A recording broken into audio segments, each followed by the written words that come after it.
Hi, I'm Dr. Laura Heinz. I'm CEO of Stanford Sierra Youth and Families, and I'm here with.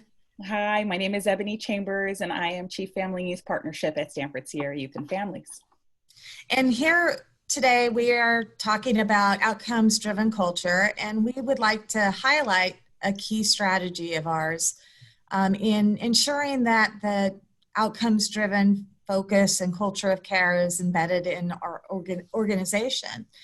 And we've discussed before that data is really, really important, that you have to really get to know your data and bring your data into the conversation and decision making. But we also have to make sure to hone in on what's important to the young people and the families you serve, and your staff. What helps them to understand that they're making a difference and helps them to understand what works and what doesn't work to improve practice. You have to truly embrace that continuous quality improvement, inquiry, and feedback loop. And so we have an example of how we do that. And we basically start with our strategic plan. And we ask the question, why do we do our work? And that gets back to our mission, which is about nurturing permanent connections and empowering our families. And we then embed in our organization measures throughout on permanent connections and empowerment. And I'm going to hand it over to Ebony to explain how we live that annually and quarterly and even in a day-to-day consult. Hi. So, living it annually, Laura mentioned the strategic plan, which spans over a few years. And then we take a look at that and see how we're going to tackle those goals by the year.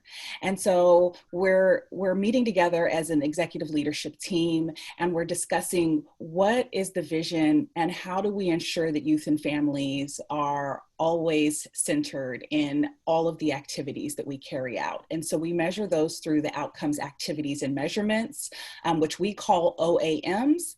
And those OAMs feed into our employee development plans, which each employee has a part to carry out. And so as an executive leadership team, we're meeting weekly and discussing how we're doing on meeting those. We're challenging each other to stretch, and we're also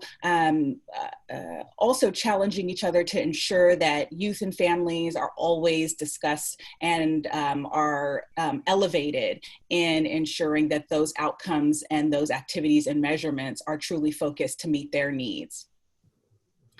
And then as we move forward, those weekly consults that we also have with our employees, I have mine with Dr. Laura Heinz, and I'm talking about what works, what is not working, what I might need additional support on, how do we include families more, and really just continuing to ensure that as we're looking at the goals, if we need to reassess and redirect them, that we have space to be able to do that.